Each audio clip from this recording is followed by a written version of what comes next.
ikomo, ngoluko, ikomo, Washington State, ngoluko, ikomo, ngoluko, ikomo. Sa apply no kaniya man tara do kola, ikomo, be do kola, foi man tara do kola. Working family tax credit going pele mesilo kan katanyining. Signing amoy signing ya moy fanay wuli ya tanyining. Sibe sito wuli ya fisiati ko nibe wasentim bankoka. Cairo na tay konko baila ko sino babule tanyining. February 1st la bela chila na mukuto wasentim bankoka. Na modila la siyata jano bani nyul mankan. Fali malonko nyul be ma koy rolela. Fali malonko nyul be ma rolela. Fali malon nyul be ma koy rolela. Fali malonko Washington State, Yakibaro na Talma. Oh, Bejambaro Lela. Washington State, Yakibaro na Talma.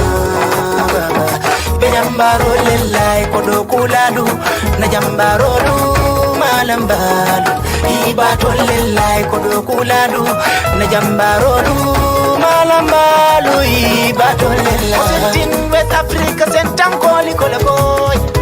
Kona a blessing we never working families that's craving sanyini. Kona a blessing muna simbi never working families that's craving sanyini. Manke don toro tiborola so ya tanyini.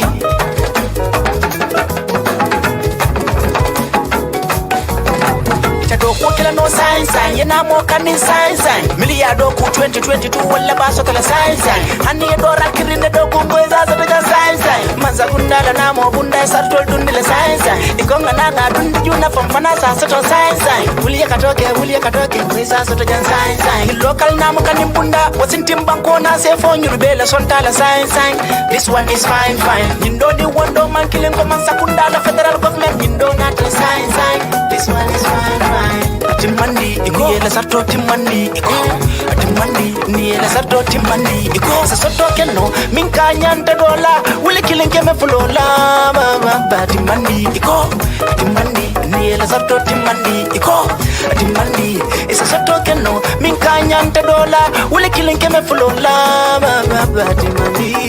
Makamala.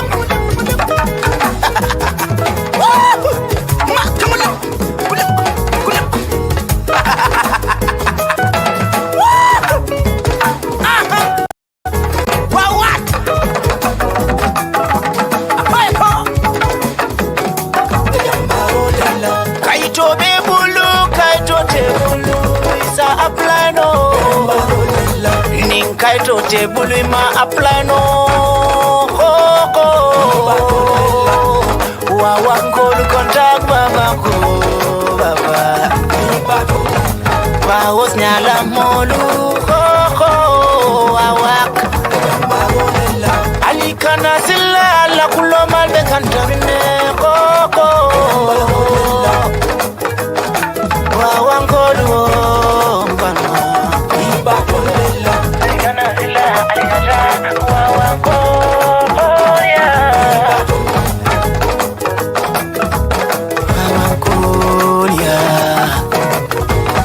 Washington State, Yakibaro na Talma.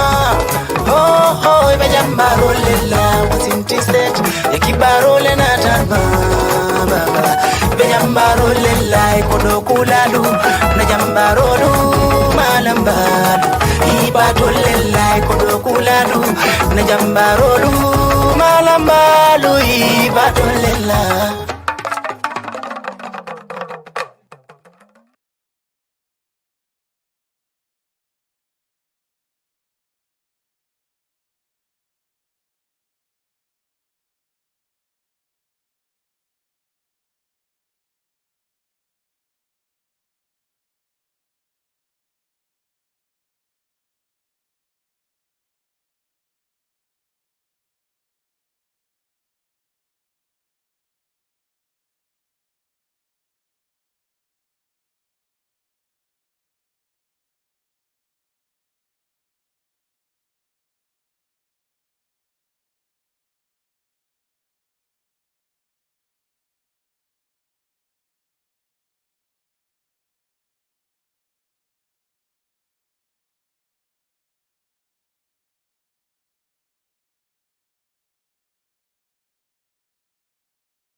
Real on the beat.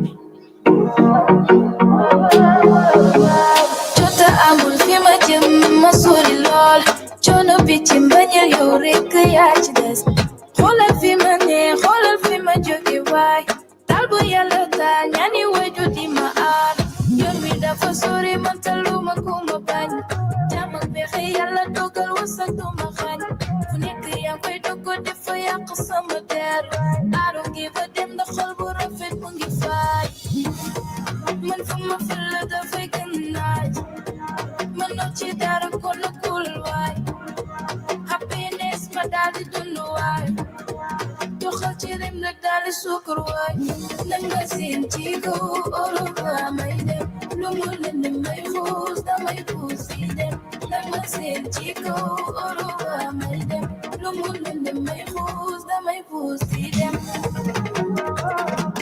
manu ci dara xamal ni lii la yàlla dogal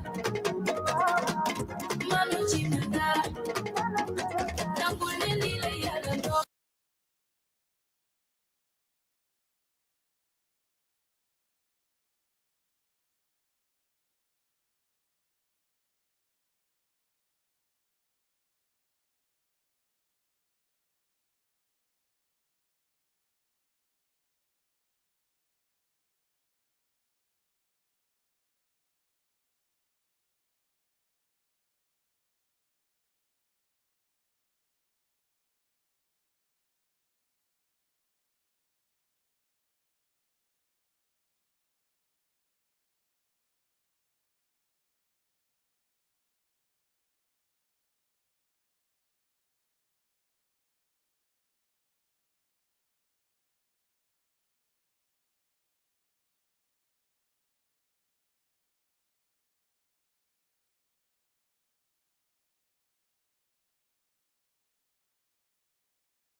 It's Real Life Music. Musundini tenteng to bekela nyadi. Lakendini tenteng fana bekela nyadi. Sundini tenteng to bekela nyadi. Lakendini tenteng fana bekela nyadi. Wekano kano fele. Wekano kano fele. Wekano kano fele. Wekano kano fele. Elete mutaku ngang hakili twitu konna wiri kaso. Keden santo, karoto santo, kibari saje wokono, abina kanteko. Jadi tawote usukuro woni.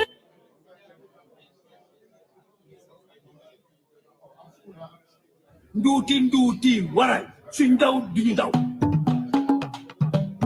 Real on the beat. our Gambia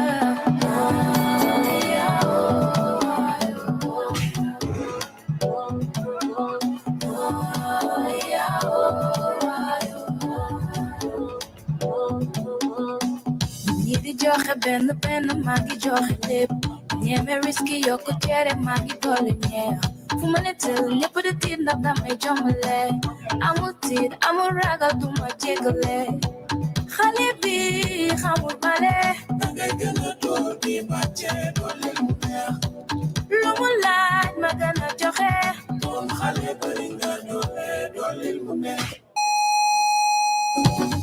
lii ku mu neexul xanaa danga cee bokkul day dugg xel dundal xol ngay bone lii yëngul lu ko yëngal la fu doole ndoote ndoot lu fi waay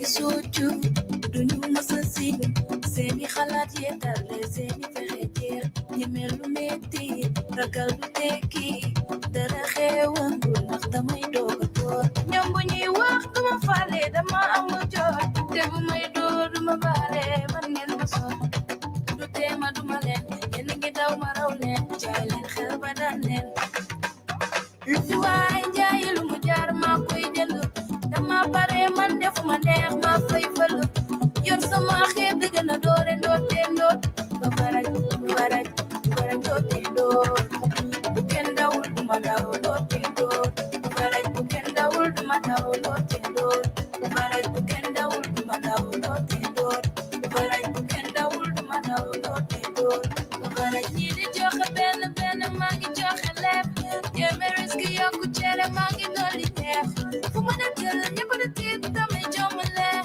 amul tiit amul ragal duma jégale non non duma jégale déedéet xaw ma jégale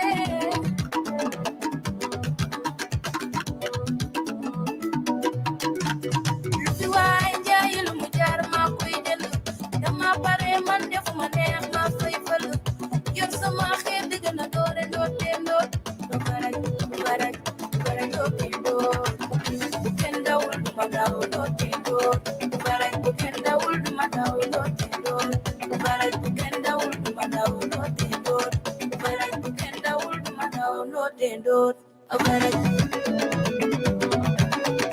baraj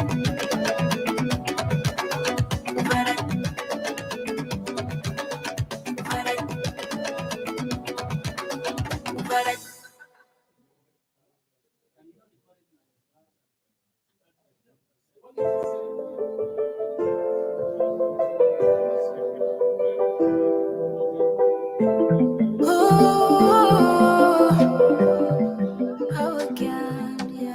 Real on the beat. mbëggeel ci biir xol war a dëggu xoluma melokaan dama la jiital bu ñu naxante bu ñu warante jox naa la sama xol bi bu ko foore ku bëgg bëgg naa ko bañ na ma bàyyeeg yow yow mi ma tànn ci biir gaañi yow laa doon waat naa ne sama xol bi yaa jinne yow mi ma tànn ci biir gaañi yow laa doon réema lay ree affaire yooyu damay dundal jéema xool ma lay xool baby lifin yooyu damay dundal ndax xam nga fi nga tollu ci man tey mu wala fi nga tollu ci man xam nga fi nga tollu ci man tey mu wala fi nga tollu ci man jam faman bete yaapo xool bu gisul ku mu miimee kila bëgg bu ko tax di jooy di ko bégante ko sawe mbëggeel nu mu neexee noonu la mettee bu xoli gisee dafay gën a neex reema reema chéri boy reema waroo ma sori chéri ko jege ma reema lay ree affaire yooyu damay dundal jéema xool ma lay xool baby lifin yooyu damay dundal ndax xam nga fi nga tollu ci man tey mu wala fi nga tollu ci man xam nga fi nga tollu ci man tey mu wala fi nga tollu ci man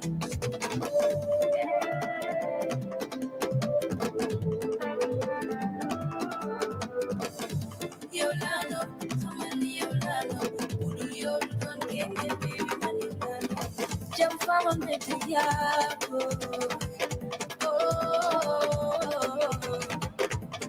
kila bëgg bu ko tax di jooy réema lay ree affaire yooyu damay dundal jéema xool ma lay xool baby lifin yooyu damay dundal ndax xam nga fi nga tollu ci man tey mu wala fi nga tollu ci man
xaalis mënoo ci dara kon cool waay happiness ma daal di dund waay doxal ci rem la daal di suuka waay nanga seen ci kaw Europa may dem lu mu leen may xuus damay xuus si dem nanga seen ci kaw Europa may dem lu mu leen may xuus damay xuus si dem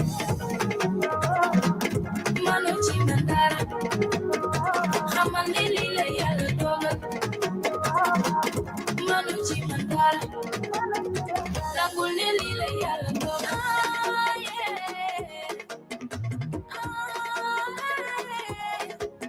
def ma li ma yàlla def wax ma lan la la def mënoo ci man dara mënoo ci man dara xamal ni lii la yàlla dogal xam ne lii la yàlla dogal mënoo ci man dara mënoo ci man dara nangul ni lii la yàlla dogal lii la yàlla dogal mënoo ci man dara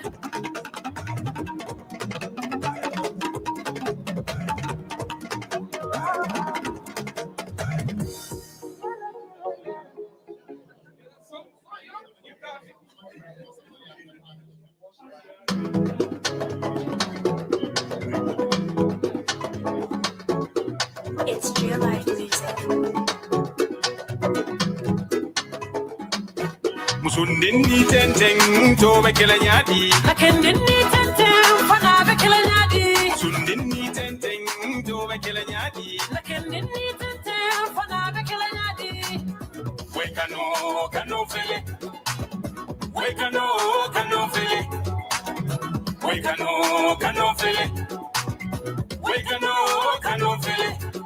Lete mutaku ngang hakili tweetu konna were kaso keden santo karoto santo kibari saje bokono abina kanteko Jadi tawte sukuro wonelio akano kutumuna amang imagine no akano lanno mang hakili fulo so doido akano calculation minus on imploso times and in division no equals to our future. Musundini tenteng tobe kila nyadi. Lakendini tenten fana be kila nyadi. Musundini tenteng tobe kila nyadi. Lakendini tenten fana be kila nyadi. Kano fele. Kano fele. Kano fele. Kano fele. Aywa, tolle lata jola. Na sama mankuya, tolle jikita jola. Na sama diata, kanola karola. Ngoi fele muila. Mbele kakala, billahi ine diata. Ulumini mankuya, sakara kunsa sonka. Mense obung, menkulobung. Mofulo dorong, kilimba kiling. I gain a wala shiri, my sweet happy baby.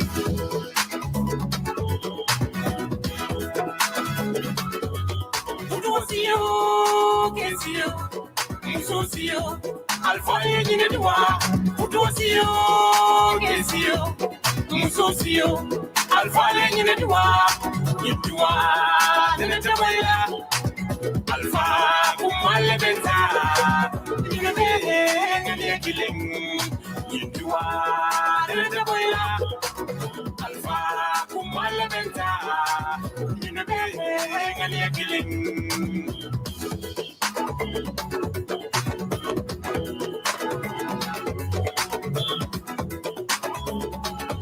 Una yara fun, kano be kidding me. Una yara fun, kano be kidding me. Una yara fun, kano be kidding me. Una yara fun, kano be kidding me.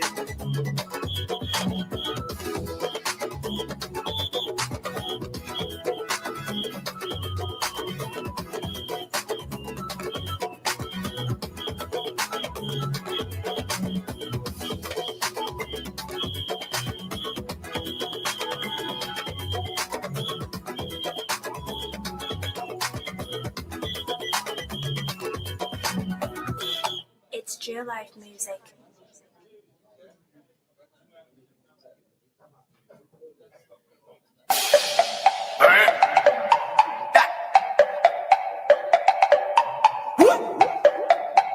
Jimmy.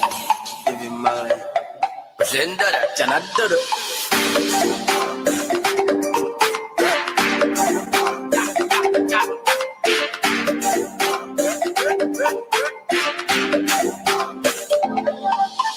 When they hear the name from your para, you should have done what I does it dara. We changing game, making name, rapper, just all like a fara, so you color, I'm making in your Sara. Hey, does it dara, does it you should have done what I does it dara. Hey, does it dara, hey, does it specific color, I'm making in your Sara. Specific color, I'm making in your Sara. Monkey boy, take a sip, na janga dara. Big noise is the big boys. Yo, don't fit dara. Good boys, and we killed ya. Yo, what's it dara? Every step we take, I follow low. Can you ever be like me? No. So my dollar to be move up, follow low. But I'm a sick, I am still follow low. Hey, no, like that, another motherfucker. Put your made on the beat, I'm a dang another luck. All your girls feeling mean, you get fresh, I'm a judge.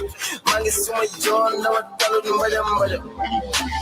When they hear the name from your para, you should have done what I does it dara.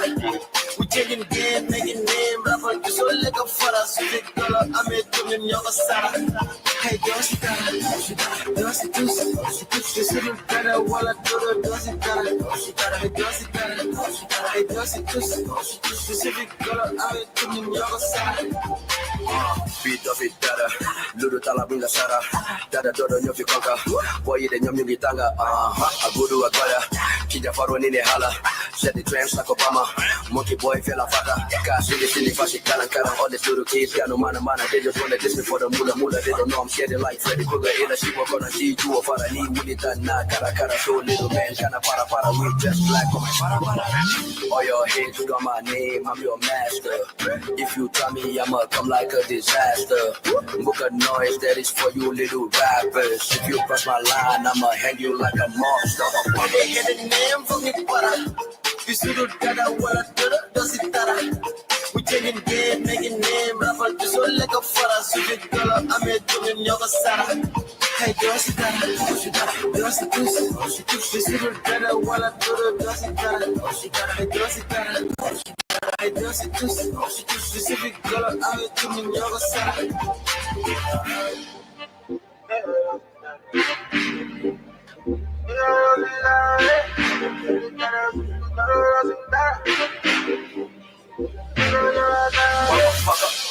Jimmy.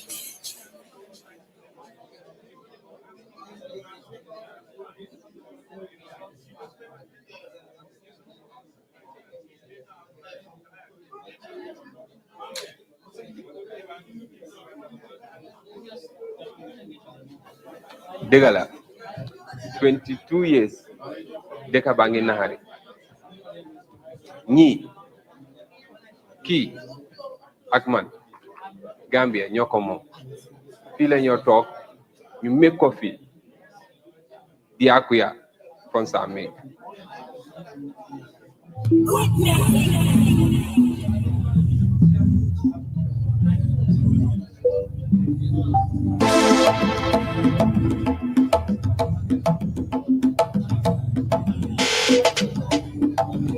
Enemy money more, my brothers them go show.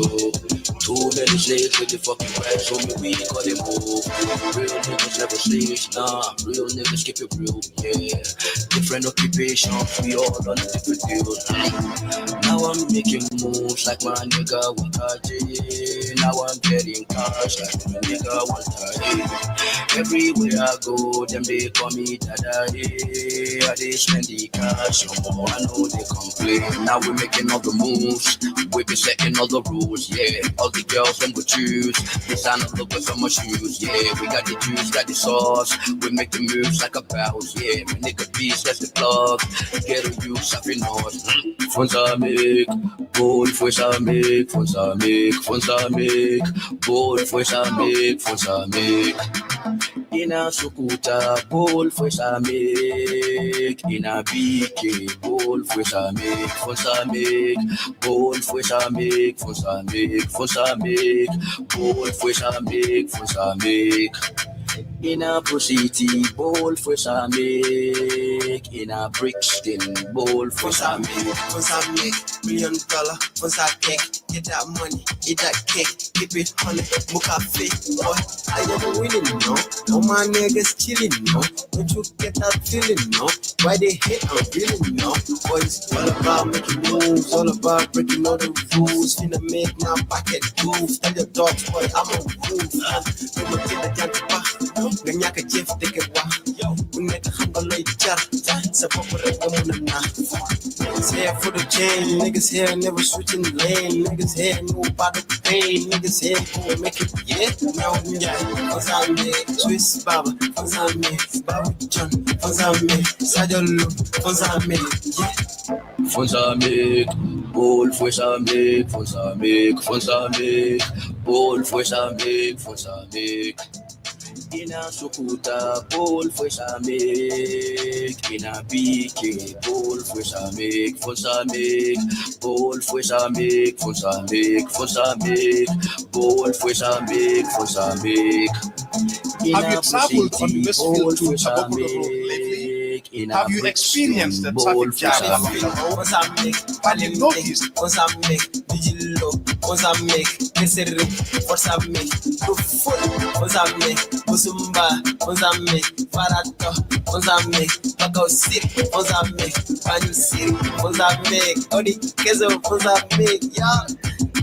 Hey, Tabokoro, Mozambique, my name.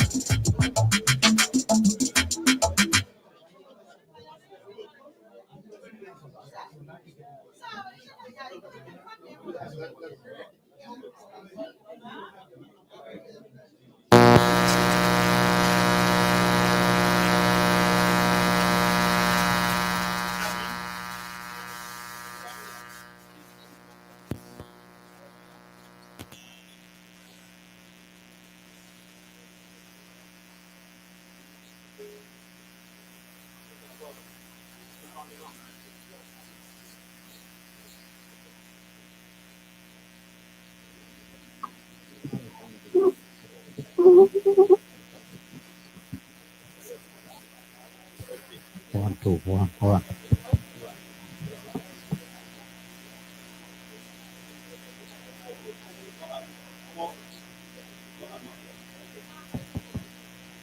Testing.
You're on the phone. No. You're on the mic.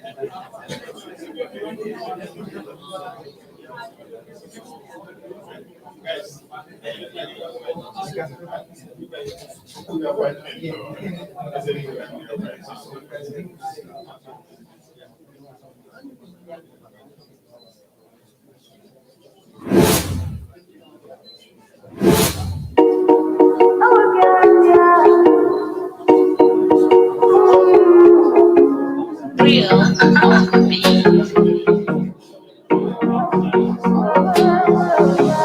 Jota amul fi ma jëm ma sori lool coono bi ci mbañal yow rekk yaa ci des xoolal fi ma ne xoolal fi ma jóge waay dal bu yàlla taa ñaani waju di ma aar yoon wi dafa sori ma taluma ku ma bañ jàmm ak pexe yàlla dogal wasa du ma xañ fu nekk yaa fay doggo yàq sama der I don't give a damn ndax xol bu rafet mu ngi faay man fu ma fël dafay gën naaj man noo ci dara kon na kul waay happiness ma daal di dund waay doxal ci ren nag daal di sukkur waay danga seen ci kaw oro ba may dem lu mu lënd may xuus damay xuus si dem danga seen ci kaw oro ba may dem lu mu lënd may xuus damay xuus si dem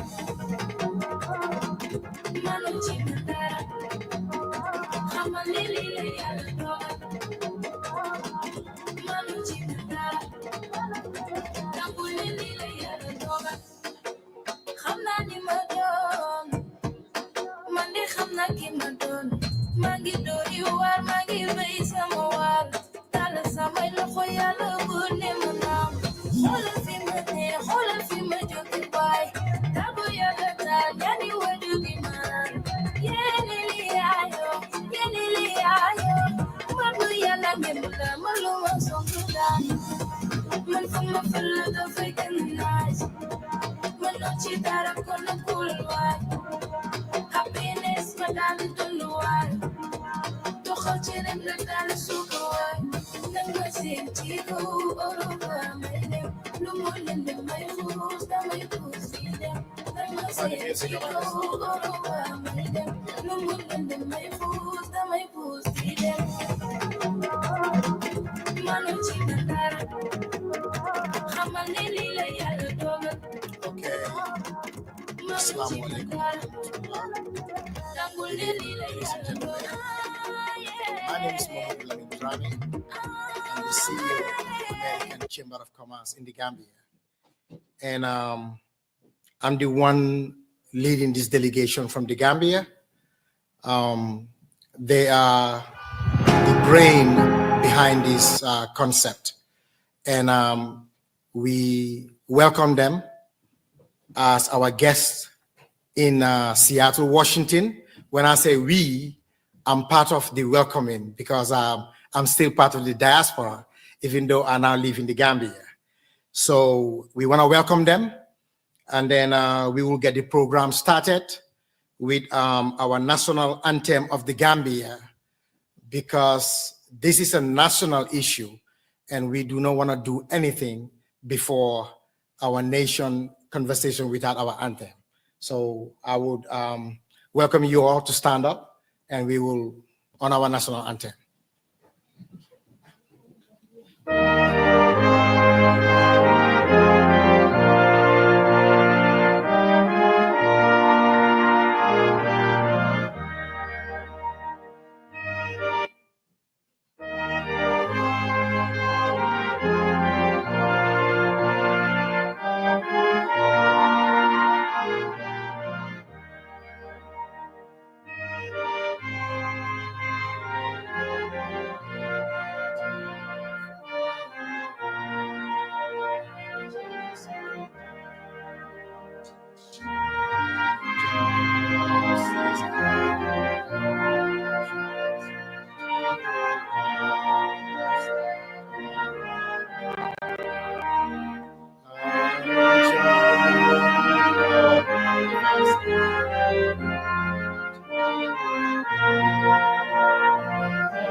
Only part that's messed up, right there.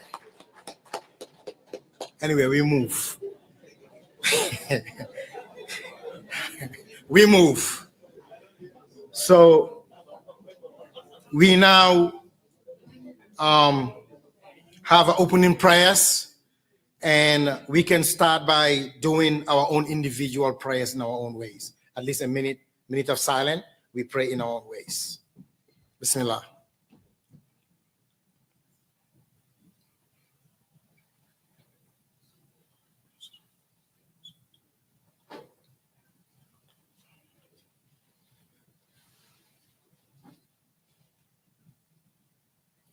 Amen.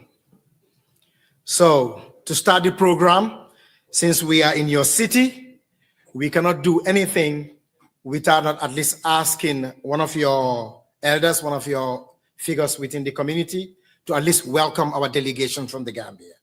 So I think we were looking for Mr. Sadie. If Mr. Sadie is not here, Sadie Cisse. If he is not here, can we call on Parlament Mane to at least welcome us to Seattle? Thank you.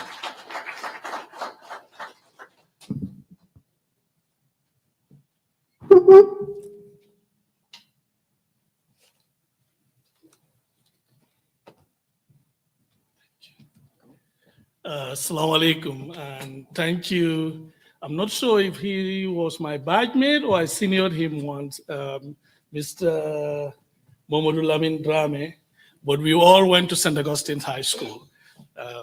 So I would like to take this opportunity on behalf of the community in Seattle and around Seattle, around the greater Puget Sound area, to welcome our delegates here from the America-Gambian Chamber of Commerce in the Gambia, and all the other stakeholders that are here, the Central Bank of the Gambia, and other delegates. I'm not sure who, where you all come from, but we would like to welcome you here. Seattle is actually a very vibrant city with a lot of potential. So I'm sure if you do your deliberations, you will find some very, very strong partners in this community. Infrastructure development is key for Africa. We cannot move forward without infrastructure. And road networks, telecommunication, and others are key components of that. So we welcome you all, and we would like to hear from you what you have and see if we can partner and contribute to socio-economic development in the Gambia. Thank you all, and enjoy your stay. Thank you.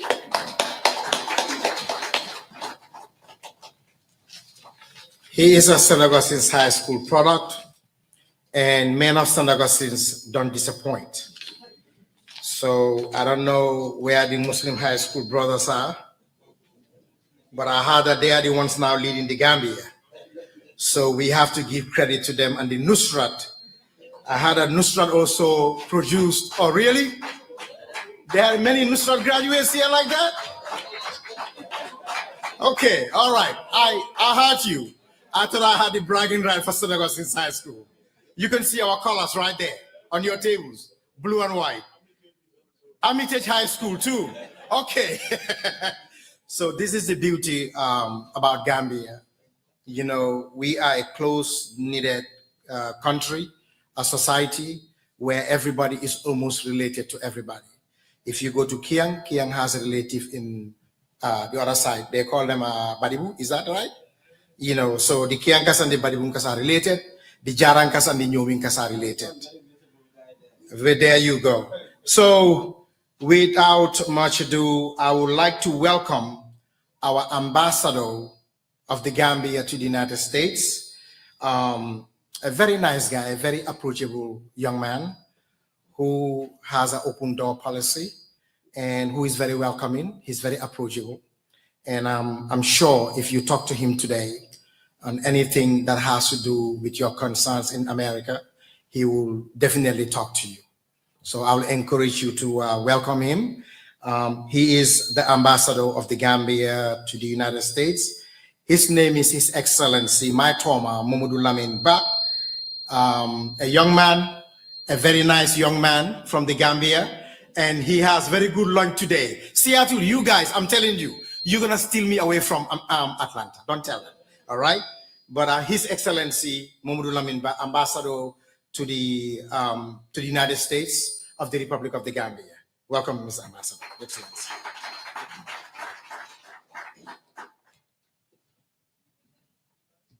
Good evening, Seattle.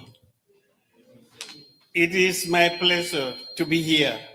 I think I will somehow hijack the theme of today's event for a while, before I go back to it, first, I want to use the opportunity, to introduce myself to Seattle. I should have been here much earlier than today. I know how important Seattle is. I know how important the Gambian diaspora in Seattle is. And I know how much you contribute to national development. I had wanted to come much earlier, but since I came in November 2022, we went through some transition at the embassy. During 2023, there was some significant staff changes, and we did not get stabilized until part of this year, 2024. So we still have been trying to steer the boat right. But of course, on our schedule, especially visiting states in the US, Seattle is now #1. And Seattle, we will come. I think it is important. I have met with some Gambian communities somewhere in the DMV area, in New York, in Atlanta, and I had the opportunity again this week to meet with the Gambian community in Dallas, Texas. So we are interested in coming together, in working together for the development of our country. This mission is actually on national development. I think you've seen that acronym there, NDI, that is National Direct Investment, which is targeting the diasporan community. Of course, it's targeting everybody, but at least it is trying to give priority to the Gambian diaspora community to have the opportunity to invest in assets in our country. You invest in significant assets and be owners of those assets. The governor of the Central Bank of the Gambia, Honorable Boasedi, is leading this delegation. I want to take the opportunity, Mr. Drame, I'm sure you'd allow me to introduce the Honorable Governor of the Central Bank of the Gambia, Honorable Boasedi. Can you please stand up for the community to see you? Governor Sedi is here with he's accompanied with his deputy, Deputy Governor Abdoulaye Sire Jallo. He's the Deputy Governor of the Central Bank. Okay, we also have the Permanent Secretary at the Ministry of Public Service, responsible for delivery, Mr. Aliou Loum. We have the Director General of the Roads Gambia or National Roads Authority, Mr. Sanyang. It's also on the delegation. We have the Director of Development Finance at the Central Bank of the Gambia, Director Alaji Fadera. We have an economist also from the Central Bank of the Gambia, who is a technical guy supporting all the happenings at the Central Bank and this investment, Mr. Momodu Ba.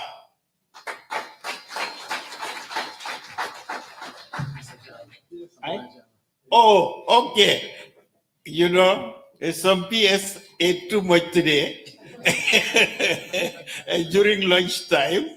So I think he's feeling sleepy. They are all full of making me forget about him. But he is the Permanent Secretary at the Ministry of Finance and Economic Affairs, PS Abdoulaye Jallo. So you will hear from this team today. You will hear from the governor, you will hear from his deputy, you will hear from his technicians, and you will hear from the experts in infrastructure, including the Director General of the National Roads Authority. So I am sure we are all eager to hear from them. But I just want to say again, as ambassador, I want to be connected. I want to be connected with each and every one of you. I am interested in having contact with the Gambian community. You know, I am aware that there is a Gambian association, you know, so I'm interested in getting connected with the leadership of the association, you know, because an association would bring people together and will bring everybody together. So let us come together through an association and let the association be very much directly in contact with us. You know, let us work together to address issues that need to be addressed either here in the US or back home in the Gambia. Because we have issues that we need to address here in the US and we have issues that we need to address back home. We have to talk about our families. We have to talk about our status. We have to talk about our children.